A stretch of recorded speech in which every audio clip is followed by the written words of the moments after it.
You want to go to college? Good. Figure it out yourself, my mother said, while sliding a $120,000 tuition check across the table to my little sister. Same table, same dinner, same parents, different daughter. 9 years later, I stood in the back of my sister's wedding. A wedding paid for by the same parents who couldn't spare a dime for my future. My mother scanned the room and whispered to my father, "Why does it feel like something's missing?" Before anyone could answer, the groom turned pale. He looked at me, then at Julia, then back at me, and he said one word that silenced 200 guests. What that word was, and what happened next, destroyed a wedding, a family's lie, and a 9-year silence, all in under 4 minutes. Before I go on, please take a moment to like and subscribe, but only if you genuinely connect with this story. Drop your location and local time in the comments. I'd love to know where you're watching from. My name is Paige Connolly. I'm 27 years old. And this is not a revenge story. This is a survival story that happens to end with justice. Now, let me take you back 9 years, to the dinner that changed everything. I grew up in a white colonial house on Maple Ridge Lane in West Hartford, Connecticut. 4 bedrooms, 2-car garage, a lawn my father mowed every Saturday like clockwork. From the outside, we looked like a family that had it together. From the inside, well, that depends on which daughter you ask. My mother, Donna Connolly, had a system. It wasn't written down anywhere, but everyone in the house understood it. Julia was the investment, I was the overhead. Julia got piano lessons. I got hand-me-down textbooks. Julia got a new dress for every school dance. I got told to make do with what you have. And my mother didn't hide it. She introduced us at neighborhood barbecues like a product line. "This is my daughter, Julia. She's going to do great things." Then she'd gesture vaguely in my direction. "And this is Paige." No prediction, no pride, just a name. The refrigerator was the museum of Julia's life. Cheerleading photos, honor society certificates, a dried corsage from homecoming taped to the freezer handle, every inch covered. One morning, sophomore year, I stuck my honor roll certificate up with a magnet right in the center. By the time I got home from school, it was gone. The fridge was getting cluttered, my mother said, not looking up from her magazine. My father, Richard, was a different kind of problem. He wasn't cruel, he was absent. Emotionally, strategically absent. He'd catch me in the hallway sometimes, away from my mother's earshot, and squeeze my shoulder. "I'm proud of you, kid." 5 words. Always whispered. Always when Donna wasn't looking. As if being proud of me was something that required secrecy. I told myself it would change when I got into college. I got in, with a scholarship that covered half. I just needed them to cover the other half. What happened at that dinner table is something I replay in my head to this day.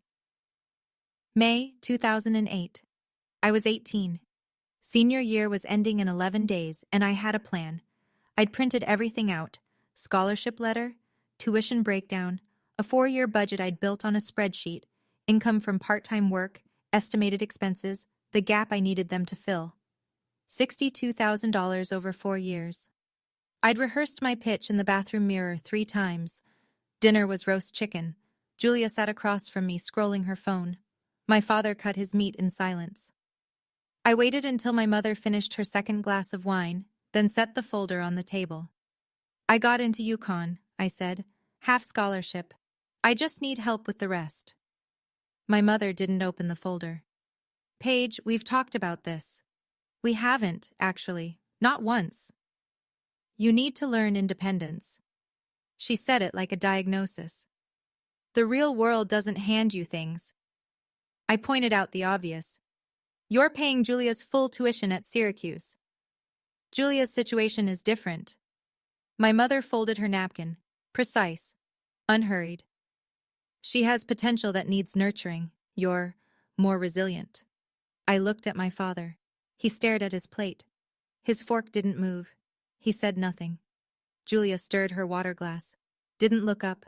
Didn't say a word in my defense. Not one. "This discussion is over," my mother said. "If you want it bad enough, you'll find a way. That's what strong people do." I gathered my papers.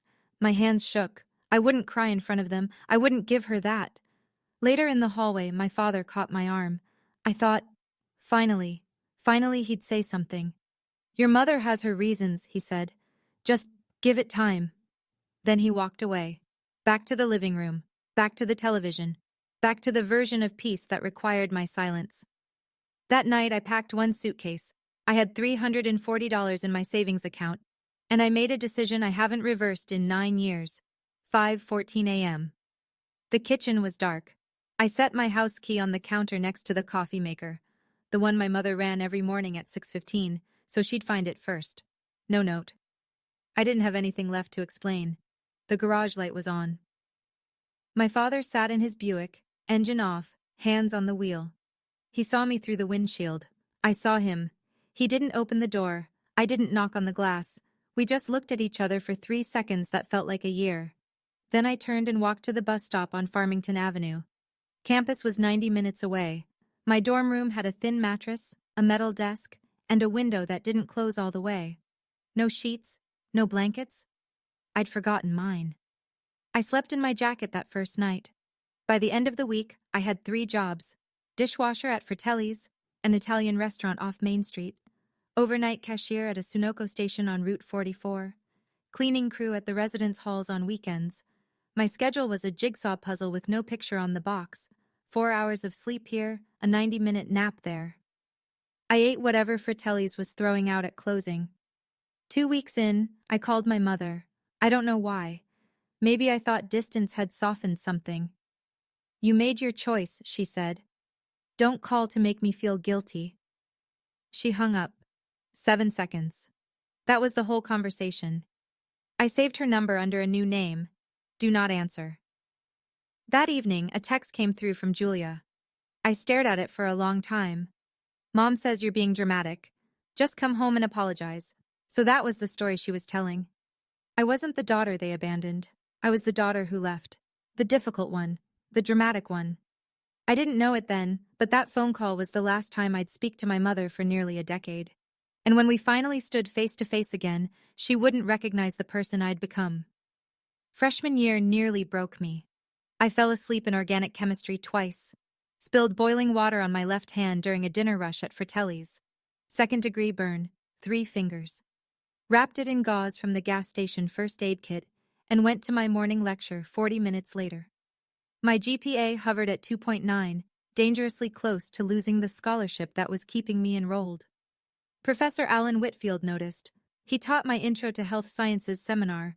Silver-haired, bow-tied, the kind of man who actually reads student papers instead of skimming them. After class one Tuesday, he asked me to stay. You're exhausted, he said. Not a question. I gave him the short version. He didn't pity me. He pulled out a folder of internal grants and research assistantships. You're too smart to burn out before sophomore year, he said. Let me help you find a way that doesn't cost your hands or your sleep. He got me into a paid research position in his lab.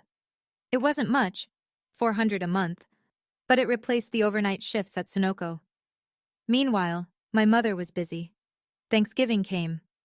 I wasn't invited, though I learned later that Donna told the entire family I'd been asked and refused. She doesn't want to see us, my mother reportedly said, dabbing her eyes with a napkin. We've tried everything.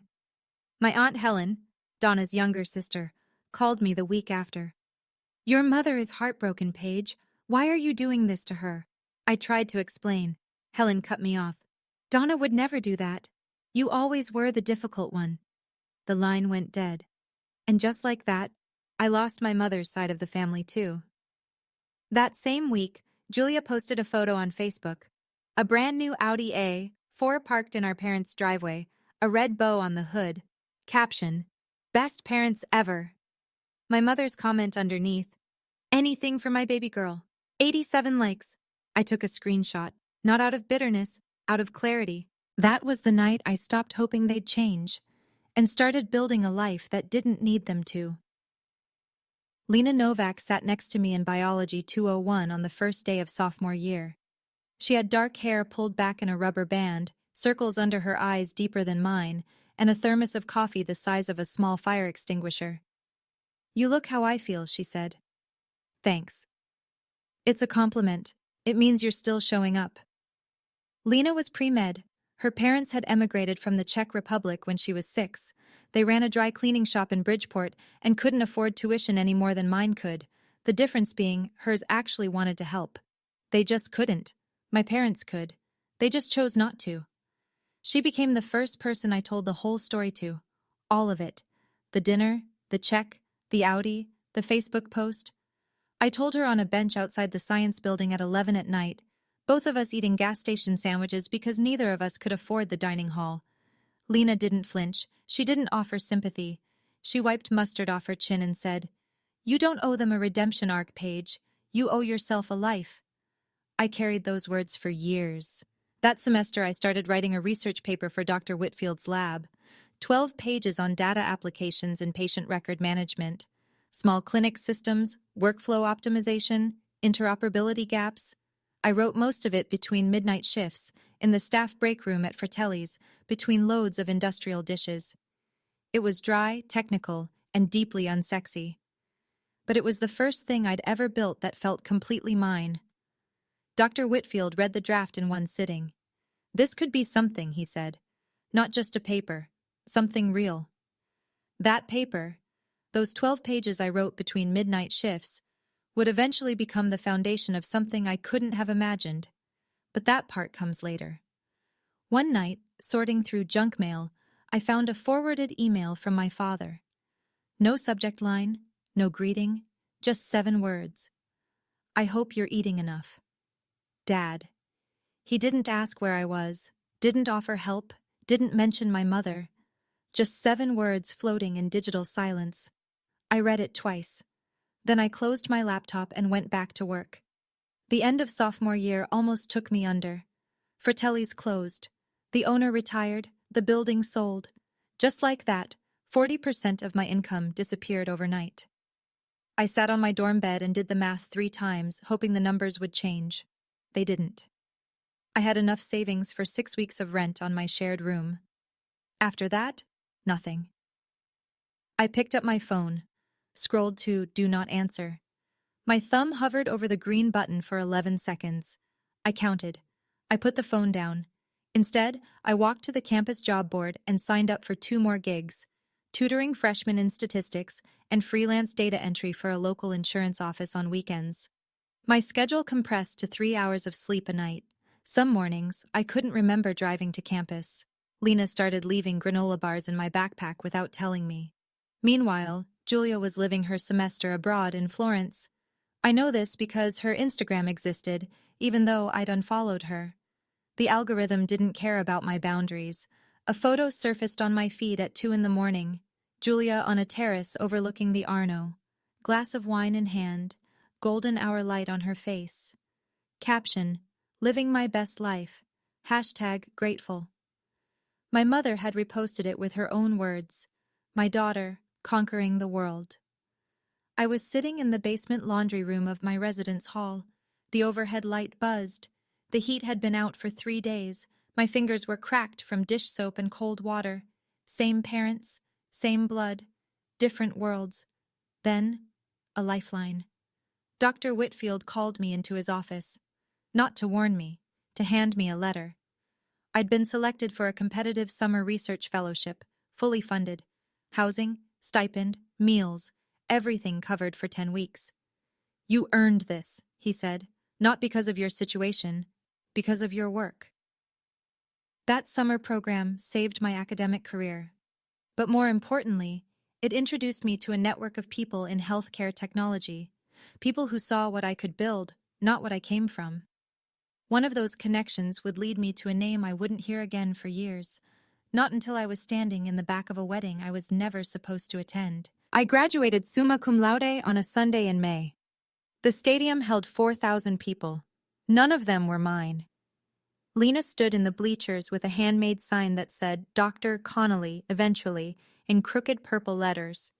She screamed my name when I crossed the stage. One person, louder than a whole family would have been. We took a photo outside, just the 2 of us, caps tilted, grinning into Lena's phone. No parents in the background, no bouquet, no dinner reservation afterward. Lena drove us to a diner on Route 9, and we split a plate of cheese fries and called it a celebration. I got a job within a month. Entry-level software analyst at a small health tech firm outside Hartford. 12 employees, cramped office, terrible coffee. But I learned fast, wrote code, fixed systems nobody else wanted to touch, got promoted once, then again. By 24, I was sketching something of my own on napkins and spreadsheets. A platform to manage patient data for small clinics, the ones too small for enterprise software, but too complex for paper records. The idea that had started as 12 pages in Dr. Whitfield's lab had grown teeth.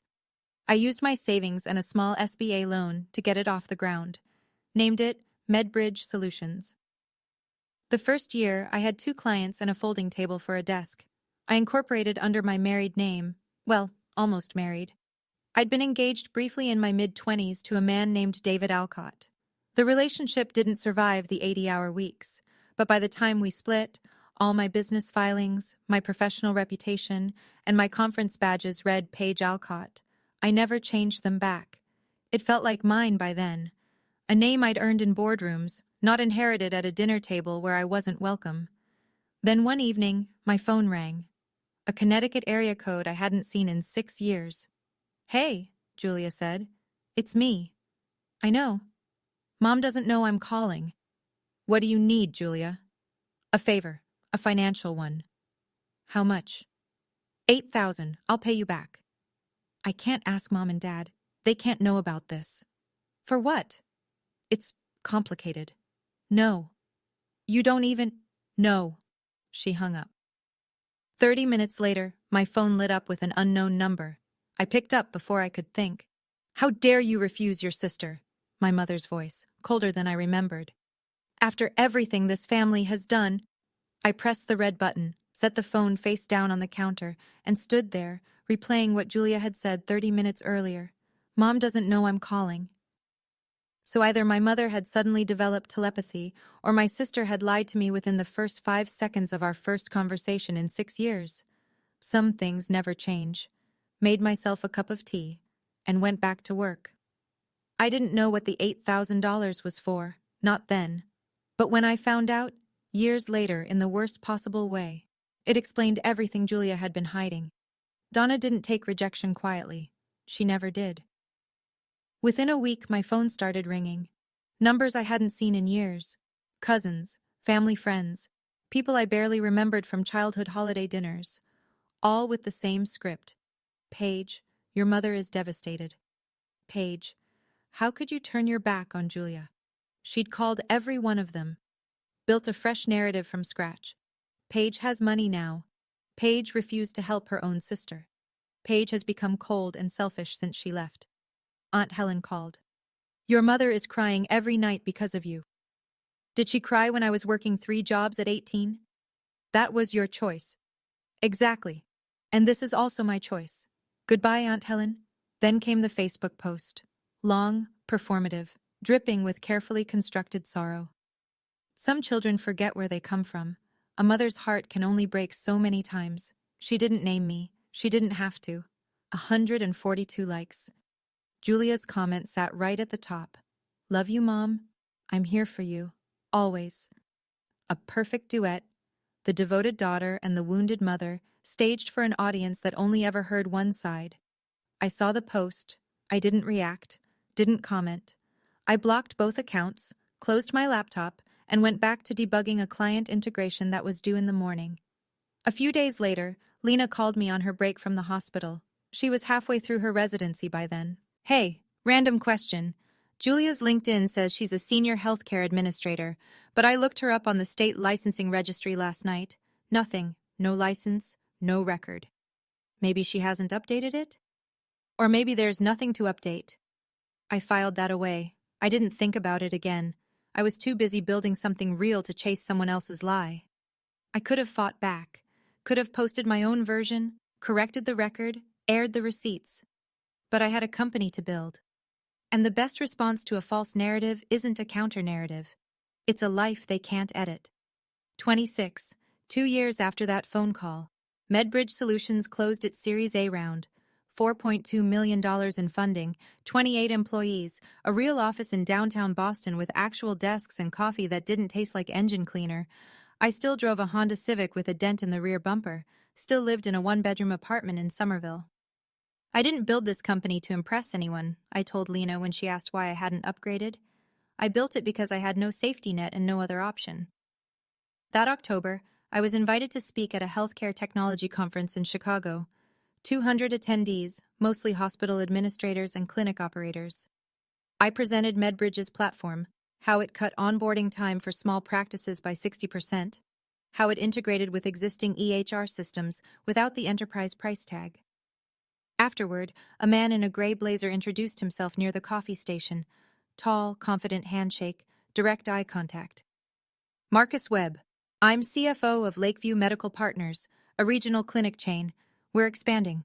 What you showed up there is exactly what we've been looking for. How many locations? I asked. 14, 22 by next year. That's a significant rollout. It is, which is why I want to talk numbers. Can we meet next month? We exchanged business cards.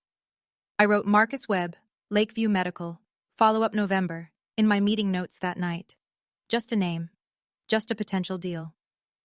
As I waited for my flight home at O'Hare, a notification popped on my phone. Julia Connolly has sent you a friend request on Facebook. She'd made a new account. The old one was still blocked.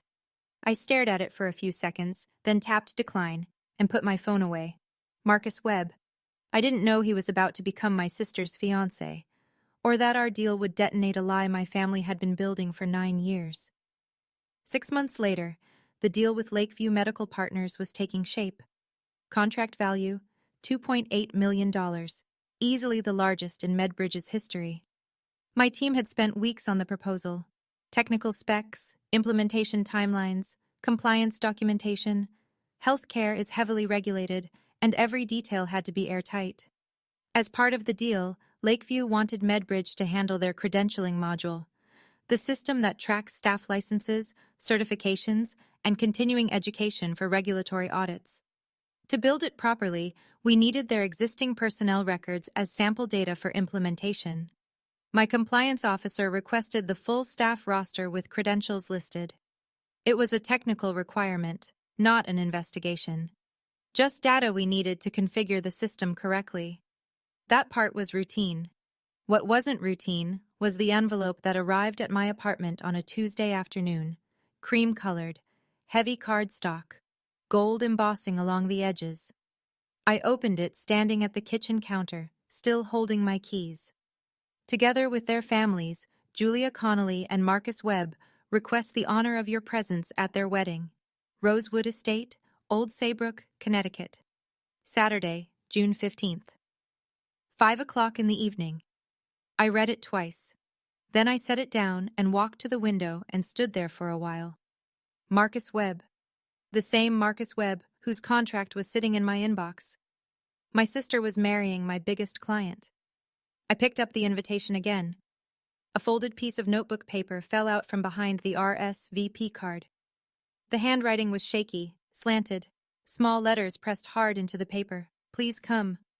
Dad. Not Donna, not Julia. Richard. He'd slipped it in like contraband. My father didn't know what I did for a living. He'd never asked, and I'd never told him.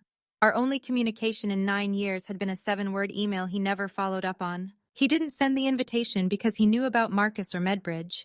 He sent it because, for all his failures, he still wanted both his daughters in the same room. I called Lena that night. My sister is marrying my biggest client. Silence. Does he know who you are? She asked. He knows me as the CEO of MedBridge, not as Julia's sister. Does Julia know? I don't think so. She has no idea what I do. So what are you going to do? I looked at the notebook paper. My father's handwriting. Shaky, small. The letters of a man who didn't have the courage to call, but couldn't stop himself from reaching. I'm going to go. I should have thrown the invitation away. Every rational part of me said, don't go. But my father's handwriting, on torn notebook paper, tucked behind an RSVP card like he was afraid someone would see, broke something in me I thought I'd sealed shut. I spent 2 weeks going back and forth. Lena said, if you go, go for yourself, not for them. She was right. She usually was. I decided to attend for 3 reasons. Closure, my father's note, and the fact that I needed one more face-to-face with Marcus before we finalized the contract. A wedding wasn't ideal. But nothing about this situation was ideal. I RSVP'd for two, myself and Lena, who insisted on coming. "You're not walking into that house alone," she said. "I didn't survive 4 years of med school to let you face Donna Connolly without backup."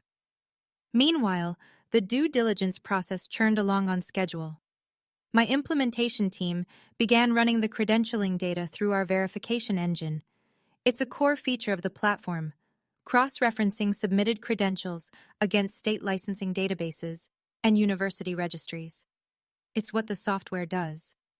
It's literally the product we were selling them. The kind of paperwork that sits in someone's inbox for a week before anyone notices. The spreadsheet came back with 14 names. I scrolled through it at my desk, coffee in hand, not expecting anything unusual. Line 9, Julia Connolly, Healthcare Administrator, MS in Health Informatics, State University of New York. My stomach dropped. Not surprise exactly. Something closer to confirmation. I thought of what Lena had told me a couple of years back. Her name wasn't on the state registry. I could have flagged it. Could have said something to Marcus right then. But this was a compliance process, not a personal investigation. The protocol was clear. Verify every name on the list. No exceptions, no shortcuts, no favoritism, in either direction. I emailed my legal team. Fast-track the credential verification, the full list, standard procedure. I didn't single Julia out. I didn't have to. The process would find whatever there was to find. 3 days later, a preliminary note came back from our compliance officer. 3 names flagged for extended verification. Institutional responses may take 2 to 4 weeks. The wedding was in 18 days. The results might not arrive until after it. And I realized I wasn't just going to my sister's wedding. I was walking into a collision between 2 worlds she never expected to meet. I didn't ask which 3. I didn't need to. The wedding was in 18 days. The verification results would arrive in 14. And I realized I wasn't just going to my sister's wedding. I was walking into a collision between 2 worlds she never expected to meet. Rosewood Estate sat on 12 acres of rolling vineyard just north of the Connecticut shoreline. String lights hung in loops between old oak trees. White linen draped every surface. A string quartet played something soft and tasteful near the garden entrance. 200 chairs faced a flower-covered arch. It looked like a magazine spread. It looked like money. My parents' money. Lena and I arrived at 4:40. I wore a simple navy dress, hair down, no jewelry worth noticing. Lena wore black. "Moral support and funeral energy," she whispered. "Both apply." We'd barely made it past the welcome table when a voice cut through the ambient music. "I didn't expect to see you here." Aunt Helen. Champagne in hand. Same pinched expression she'd worn the last time she told me I was the difficult one. "I was invited," I said. "By whom?" "Does it matter? I'm here." She opened her mouth, closed it, then retreated toward a cluster of cousins near the bar. I watched her whisper something to 2 women I vaguely recognized. Both turned to look at me. Then my mother appeared. Donna Connolly moved through the crowd like a hostess at a gala. Champagne-colored dress, hair blown out, smile set to maximum wattage. She touched shoulders, kissed cheeks, laughed at things that weren't funny. When she saw me, the smile didn't drop. It froze. She crossed the lawn in 6 seconds and pulled me behind a trellis of white roses. "What are you doing here?" "Attending my sister's wedding." "You haven't been part of this family for 9 years. Whose choice was that?" Her jaw tightened. "Don't make a scene, not today." "I have no intention of making a scene, Mom." She studied me for 3 long seconds, reading me, calculating. Then she turned back to her guests, voice bright and warm as sunlight. "Paige decided to surprise us. How wonderful." She didn't touch me, didn't hug me, just folded me into her performance like a loose thread she needed to tuck away before anyone noticed. Then I felt a hand on my shoulder. I turned. My father stood behind me. His suit was a little too big. His eyes were red. He didn't say a word. He just pulled me into his arms and held on. 9 years. The first real embrace in 9 years. I went rigid for a moment. My body didn't remember how to receive this. Then I exhaled and patted his back. "Hi, Dad." He nodded into my shoulder, squeezed tighter. I felt Donna's eyes on my back the entire time my father held me. She wasn't angry that I came, she was afraid. I just didn't understand why. Not yet. Julia found me 10 minutes later. She came through the crowd in a cloud of white tulle and hairspray, her face cycling through emotions faster than she could settle on one. Shock, then calculation, then performance. She landed on performance. Paige! Oh my God, you came! She threw her arms around me in front of a dozen watching guests, her voice pitched high enough to carry. I've missed you so much! Her perfume was expensive. Her hug was hollow. She squeezed me like a prop, tight enough for the photos, loose enough to mean nothing. You look great, she said, stepping back, scanning me head to toe. Not warmth, assessment. Congratulations, Julia. Thank you. I can't believe you're here. Mom didn't tell me. She didn't know. A flicker of something crossed Julia's face. She recovered fast. My mother materialized at my elbow. Let's get you seated, Paige. Her hand closed around my arm, not gently, and steered me toward the back of the reception area. The table was tucked behind a pillar near the catering entrance. Place cards for names I didn't recognize. People from Julia's office, plus ones without partners. The farthest seat from the head table. The farthest seat from the microphone. We didn't expect you, Donna said. So this was the only spot left. Lena sat down next to me and said nothing. She didn't need to. Her expression said everything. From the head table, my mother's voice carried across the reception as she introduced Julia to well-wishers. My daughter, the healthcare executive, she's done so well. We're so proud. My daughter, singular. A cousin leaned over to Donna. And Paige, what does she do these days? Oh, she's... A pause, a tilt of the head. Finding herself. You know how it is. Light laughter rippled across the table. A few people glanced in my direction. Lena's hand found mine under the tablecloth. Breathe. I am breathing. I've been breathing through worse than this for 9 years. At the bar, Marcus stood with a group of groomsmen, gesturing animatedly. I heard him say, loud enough to carry, wait till you meet our strategic tech partner later. She's flying in just for this. Major deal. He was talking about me. He just didn't know it yet. The speeches began after the main course. Marcus's best man went first, charming, forgettable. Then Julia's maid of honor, a sorority sister who cried on cue. Polite applause, glasses raised. The rhythm of a wedding doing what weddings do. Then my mother stood up. Donna Connolly took the microphone like she'd been born holding one. She smiled at the crowd, dabbed her eyes before she'd even said a word. The performance was immaculate. I want to talk about raising a daughter, she began. My fingers tightened around my water glass. She talked about sacrifice, about late nights and early mornings, about pouring everything into Julia's future. She talked about Julia's incredible academic career, her dedication, her independence. I raised my daughter to be independent, Donna said, to chase her dreams, to never settle. Today she's marrying a man worthy of everything she's built. Independent. The word hit me like a slap, the same word she'd used to deny me everything.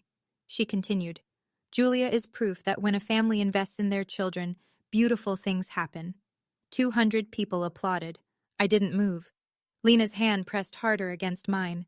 Then Donna's gaze drifted across the room and landed on me. A pause, practiced, deliberate. And of course, we love all our children. She said it the way you'd add a footnote, an afterthought stapled to the bottom of a finished page. A few heads turned toward me. I kept my face still. Donna wrapped up with a grand sweep. Why does it feel like something's missing today? Oh, I think it's because our family is finally complete again. Applause. My mother returned to her seat, glowing. My father appeared at my table moments later. His hand found my shoulder. She didn't mean it like that. She meant exactly that, Dad. She always does. He opened his mouth. Nothing came. He patted my shoulder once and walked back to the head table. I wasn't going to say anything. I wasn't going to cause a scene. I was going to sit at my back of the room table, finish my water, and leave. That was the plan. That was always the plan. But then Marcus walked toward my table with a man I recognized, and the plan stopped mattering. Greg Harmon saw me first. He was Marcus's business partner. I'd met him once on a video call during contract negotiations. Stocky, red-faced, a voice that carried. He stopped mid-stride 3 feet from my table. Paige? Paige Connolly? Medbridge? Marcus turned, looked at me, then looked again. Wait. His face rearranged itself in real time. You're Paige Connolly? The Paige Connolly? I stood. Hi, Marcus. But Alcott? That's not... He looked at the invitation in his memory. Connolly. Wait, your real name is Connolly? Paige Connolly, Julia's older sister. I go by Alcott professionally, have for years. The air between us changed. I watched Marcus do the math. The last name, the invitation, the sister Julia had mentioned only in passing, always vaguely, always dismissively. She never... He trailed off. She never mentioned she had a sister in tech. She said her sister was... He stopped himself, but not fast enough. Was what? I asked. His eyes dropped. She said you were... estranged. That you had problems. I see. People at nearby tables were turning. A conversation at this volume with the groom at a wedding? It drew eyes the way a raised voice in a library does. My mother appeared in seconds. She moved through the crowd with the precision of someone who had spent a lifetime controlling rooms. Marcus, darling, don't bother Paige. Her voice was warm, her eyes were not. She's here to enjoy, not to talk business. Marcus looked at Donna, the way you look at someone who just told you the sky is green. Business? Mrs. Connolly, do you know who this is? He gestured toward me. This is the CEO of Medbridge Solutions. We're about to sign a $2.8 million contract with her company. Donna's face did something I'd never seen before. For 1 second, maybe less, the mask slipped. Her mouth opened. Her eyes went wide. Something behind them recalculated. Then the smile returned, thinner, tighter.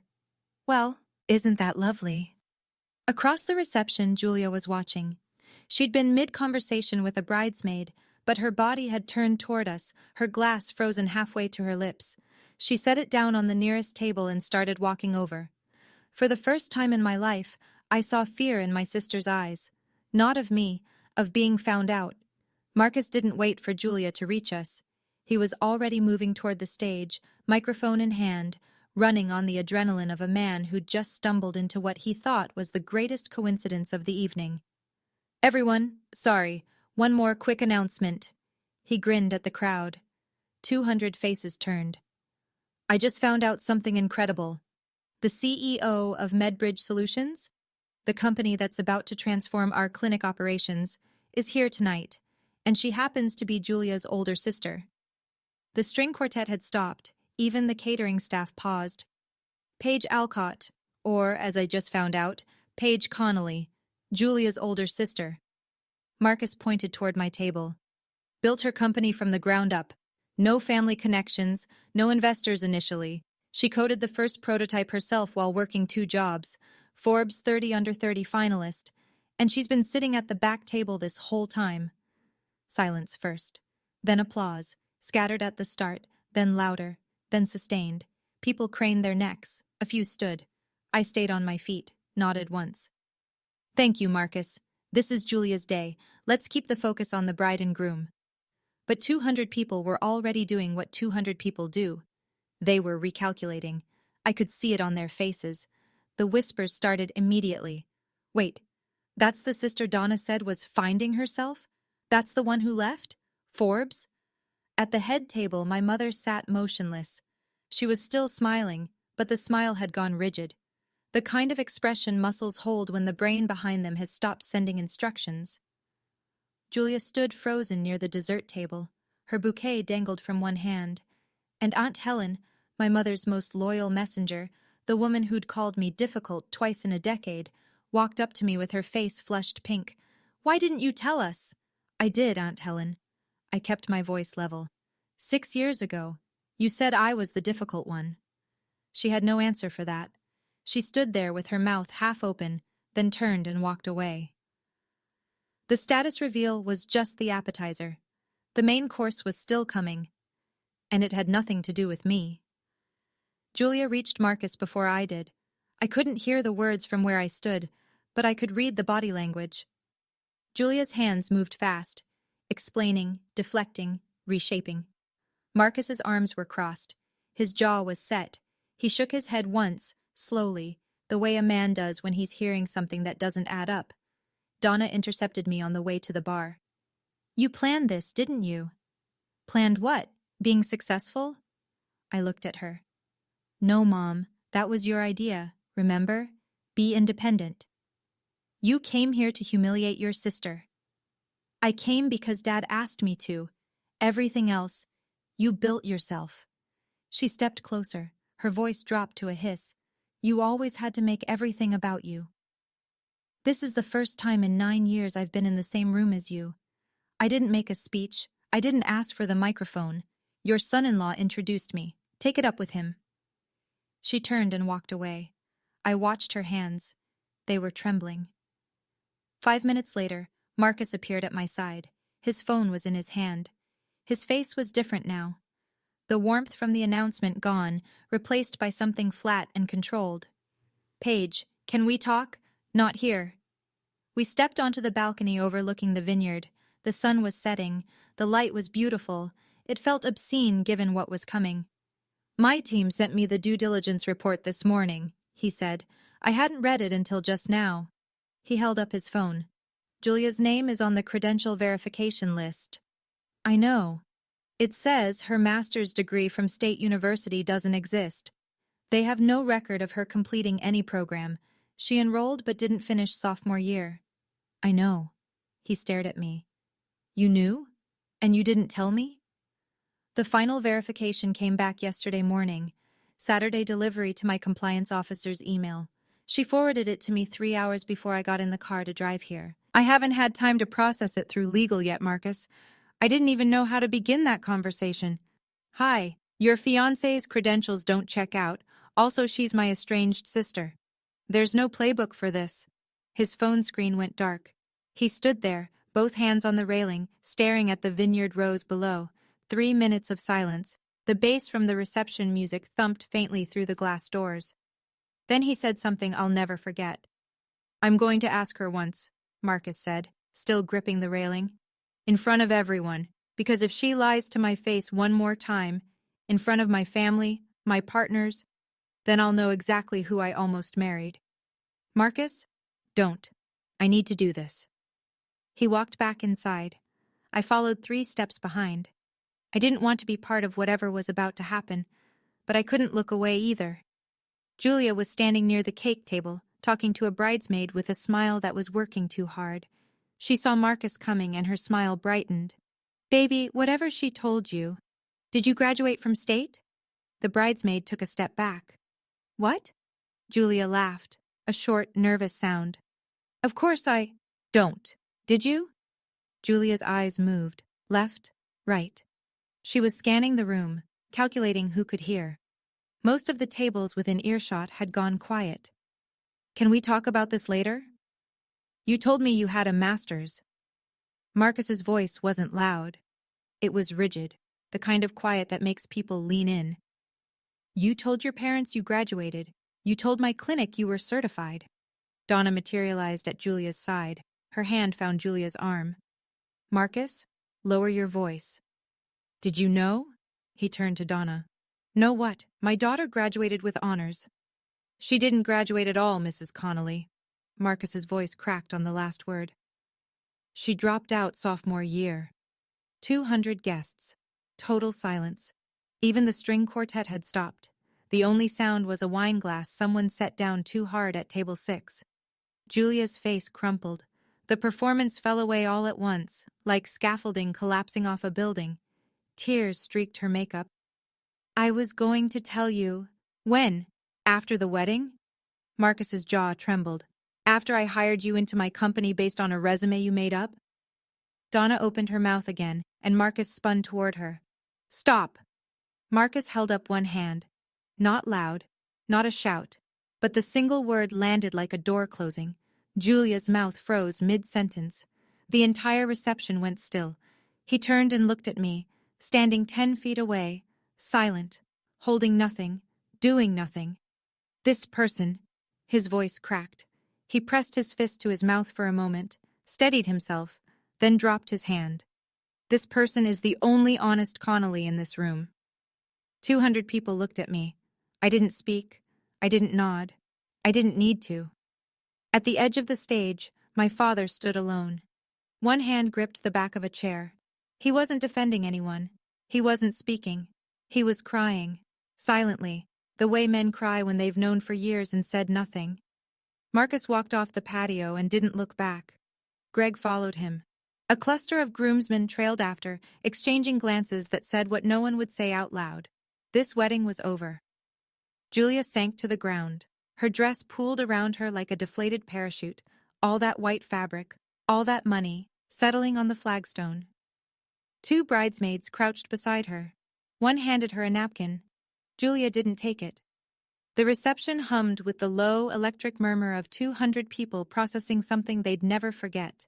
Chairs scraped, phones came out. Someone at a back table was already texting. My mother turned to me. Her composure was gone, not cracked, shattered. Her voice came out raw. Are you happy now? You destroyed your sister's life. I didn't raise my voice. I didn't step closer. I spoke clearly enough for the tables nearby to hear. Not because I wanted an audience, but because I was done having conversations in corners. No, Mom. Julia's lies destroyed Julia's life. My company's standard compliance process found the truth. That's not revenge. That's accountability. You could have buried it, her voice shook. You could have said nothing. And committed fraud? Risked my company, my employees, my clients for a lie? I shook my head. No, I won't sacrifice my integrity for this family's image. Not anymore. Something shifted in the crowd. I could feel it, the weight of perception tilting. A few relatives at nearby tables exchanged looks. Aunt Helen pressed her hand to her mouth. An older man I didn't recognize, someone from Marcus's side, nodded at me once. Just once. But it meant everything. Donna looked around. For the first time, the room wasn't with her. She turned and walked toward the parking lot without another word. A hand touched my arm. I turned. Megan, Julia's maid of honor, stood there, eyes red. I should have said something years ago, she said. I knew about the degree. She begged me to keep quiet. I'm sorry. So the lie had roots, deeper and wider than I'd imagined. I picked up my clutch from the table. It was time to go.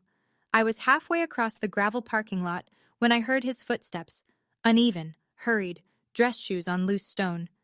Paige, wait. I stopped but didn't turn around. The evening air was warm and still. Crickets had started up in the vineyard rows. I have nothing left to say, Dad.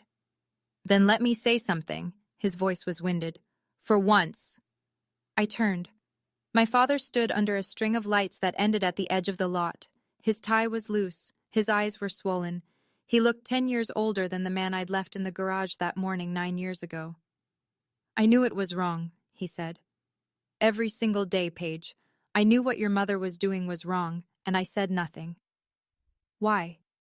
He pressed his lips together, looked at the ground, looked back at me. Because I was a coward. Because it was easier to lose you quietly than to fight her loudly. His voice cracked. And that makes me worse than her. Because she at least believed she was right.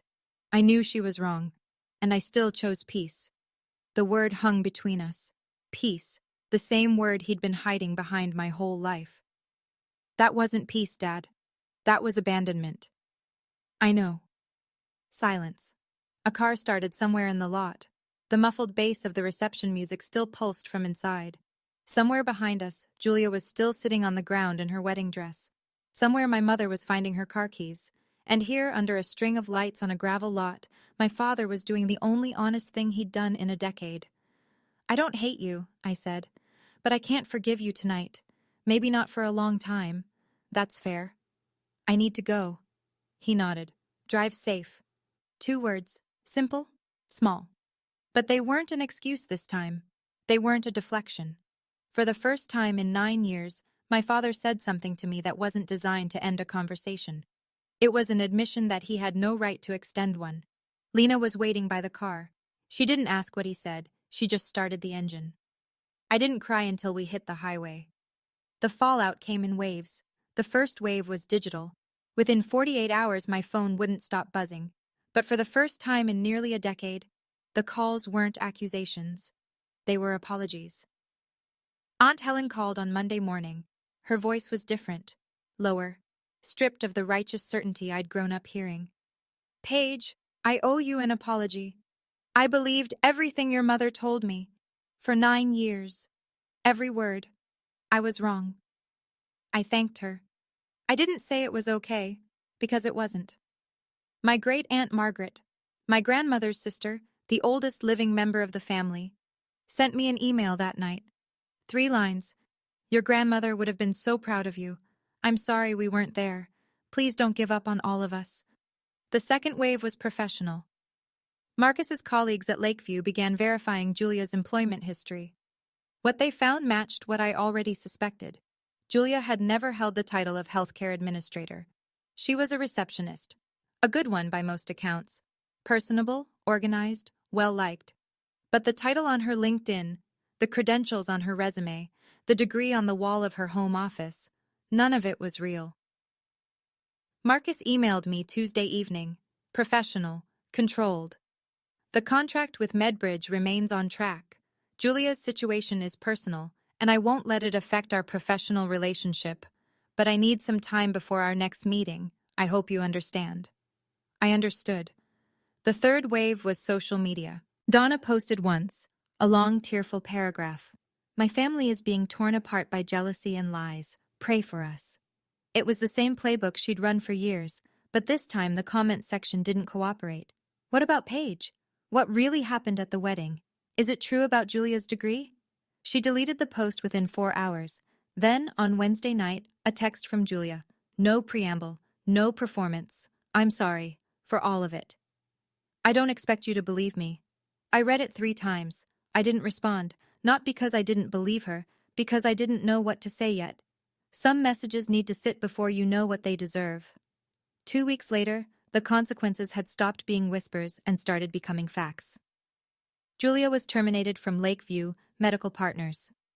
The HR department's review confirmed what Marcus already knew. She'd misrepresented her credentials on her employment application, a fabricated degree, a professional title she never held.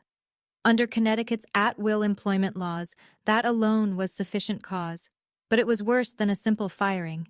Because Julia had listed those fake credentials on paperwork submitted during a federal compliance audit the previous year, the clinic's legal team flagged it as a potential liability.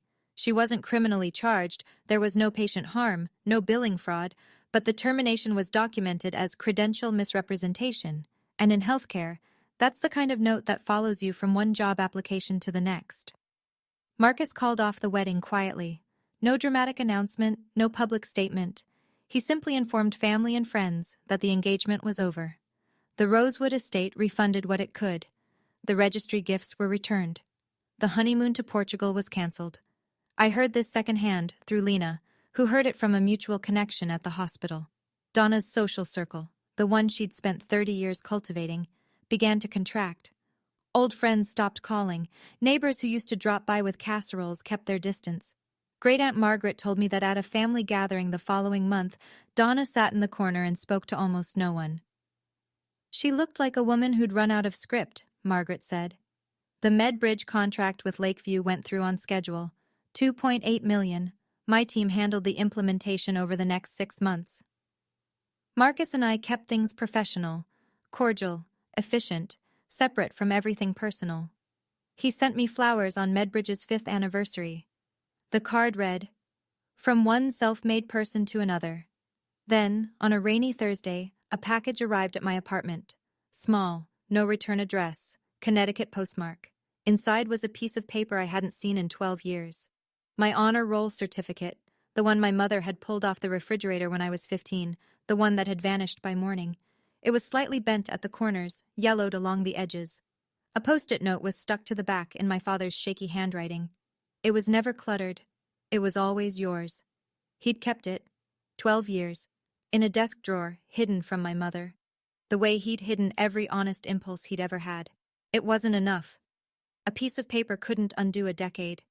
But I held it for a long time before I put it down. I didn't call anyone for a week. I needed the silence.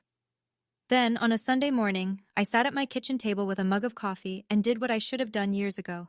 Not out of anger, not out of victory, but out of clarity. I set the terms. I wrote my mother an email, not a text, not a call, an email, because Donna performed best in real time, and I wasn't giving her a stage. Mom, I don't hate you, but I won't pretend anymore. You chose Julia not because she needed you more, but because she was easier to control. I was inconvenient because I asked questions. I'm not asking anymore. If you want a relationship with me, it starts with honesty, not a performance, not a Facebook post. Honesty. The ball is in your court. I hit send. I didn't reread it. She never replied. I wasn't surprised. Narcissists don't negotiate. They perform or they retreat. Donna retreated. I called my father the following evening. I'm open to staying in touch, I said, but on my terms. No more give it time. No more hiding behind Mom. If you want to be my father out loud. A long pause. I could hear him breathing. I'll try. Don't try. Do. Okay. It wasn't a grand reconciliation. It was a crack in a wall. Enough to let light through. Not enough to walk through. Not yet. As for Julia, I didn't reach out. Not because I hated her. Because I wasn't ready. Forgiveness isn't a door you slam shut. It's a door you open when you're strong enough to stand in the frame without flinching. I wasn't there yet. Maybe someday. But not on anyone else's timeline. That Friday night, Lena came over with Thai food and a bottle of wine. We sat on my living room floor, containers spread between us, and she raised her glass. To the family you chose. I smiled. For the first time in this whole story, a real one. To the family I chose. There's a question people ask me, not often, but when they hear pieces of my story, at a conference or over dinner, or in one of those late-night conversations that go deeper than you planned, they ask, do you feel vindicated? I'm sitting in my office right now. It's early, 6:30, before anyone else gets in. The Boston skyline is turning orange through the window. 28 desks out there, 28 people who'll walk in within the hour, each of them building something that matters. This company started as 12 pages in a professor's lab and a girl who couldn't afford her own dorm sheets. And no, I don't feel vindicated. Vindication implies I needed them to be wrong for me to be right. I didn't. I just needed to be free. For years, I measured myself by a scale my mother built, a scale designed so that I would always come up short and Julia would always shine. It took me a long time to realize the scale itself was broken. Not me. I started therapy 3 years ago. Twice a month, Wednesday evenings, with a woman named Dr. Russo, who has a way of asking questions that make you sit in silence for a full minute before you can answer. I used to think therapy was a sign of weakness, something you needed only if you couldn't handle your own problems. Turns out, it's the opposite. It's the hardest thing I've ever done. Harder than building MedBridge, harder than sleeping 3 hours a night, harder than walking into that wedding. My mother's voice still plays in my head sometimes. Resilience is a gift, Paige. She said it to justify leaving me with nothing. She meant it as a weapon. But she was right about one thing. Resilience is a gift. She just didn't give it to me. I forged it myself, in late-night kitchens and early-morning classrooms and a dorm room with a broken window, and nobody, not her, not anyone, gets to take credit for that. Here's where everyone is now. My mother still lives in the house on Maple Ridge Lane. She posts on Facebook less frequently, once or twice a month, where it used to be daily. The posts are shorter, no more long paragraphs about sacrifice and motherhood, mostly photos of her garden. Aunt Helen told me Donna joined a book club but quit after 2 meetings because the women asked too many personal questions. She hasn't reached out to me. I don't expect her to. Some people would rather lose a daughter than admit they were wrong. I've made peace with that, not because it doesn't hurt, but because waiting for her to change was hurting more. My father calls me every Sunday, 5:30 in the evening like clockwork. The calls last 5 to 10 minutes. He tells me about the weather, about the neighbor's dog, about a documentary he watched. He never mentions my mother. I never ask. It's not enough, but it's something. And after 9 years of nothing, something feels like a lot. He's trying. I see that. I'm not sure trying is enough, but he's doing it out loud, and that's the part that matters. Julia enrolled at a community college in New Haven, a real program this time, with real transcripts and real coursework. She and Marcus are no longer together. She sent me a handwritten letter, 4 pages front and back, about 3 months after the wedding. I read it at my kitchen table. It was honest in a way Julia had never been honest with me before. She didn't blame my mother. She didn't blame me. She wrote, "I spent so long being who they wanted me to be that I forgot to become anyone real." I haven't written back yet. Some letters need time to sit before you know what to say in return. But I haven't thrown it away either. It's in my desk drawer, right next to the honor roll certificate. Marcus and I closed the Lakeview contract successfully. We keep things professional, clean, respectful, boundaried. He's a good man who got caught in someone else's wreckage. I respect how he handled it. And me, MedBridge is growing. We're hiring. The platform is live in over 30 clinics across New England, Lakeview, plus a dozen other partners. But that's not the update that matters. The update that matters is this: I sleep through the night now. I don't flinch when a Connecticut area code lights up my phone. I have people around me who chose me, not because we share blood, but because we share respect. That's enough. That's more than enough. If you're watching this and you recognize your family and mine, I see you. I was you. You don't have to blow up a wedding to find your freedom. Sometimes it's quieter than that. Sometimes it's blocking a number at 2 in the morning. Sometimes it's walking into a therapist's office for the first time and saying the sentence you've been holding for years. Sometimes it's just the word no. Said once, said clearly, and not taken back. My parents taught me one thing, even though they didn't mean to. They taught me I could survive without them. And once you know that, really know it, in your bones, in your worst moments, in the silence of an empty dorm room at 18, nobody has power over you anymore. I don't tell this story for pity. I have a company, a best friend who held my hand under a tablecloth at the worst dinner party in Connecticut history, and a life I built with my own 2 burned, cracked, dishwater-wrinkled hands. I don't need pity. I tell this story because for 9 years, my mother controlled the narrative. Paige left because she was difficult. Paige refused our help. Paige is the problem. 200 people believed her. My aunt believed her. My cousins believed her. And there were nights, long, cold, 3 a.m. nights, when I almost believed her too. Today, I'm taking my story back. If you're the scapegoat in your family, Kai, the one who's too much or not enough, if you're the name that gets whispered at Thanksgiving, the child whose certificate got pulled off the refrigerator, hear me when I say this. Their rejection is not your reflection. I'm Paige Connolly. I'm 27. I run a company I built from nothing. I have a family that chose me, and I sleep well at night. That's enough. If Paige's story reminded you of your own, I'd love to hear from you in the comments. Were you the golden child, or the one who got left behind? And if this resonated with someone you know, share it with them. Sometimes the story you needed to hear is the one someone else needed to send you. Check the description for more stories like this one. Thank you for listening. Take care of yourself.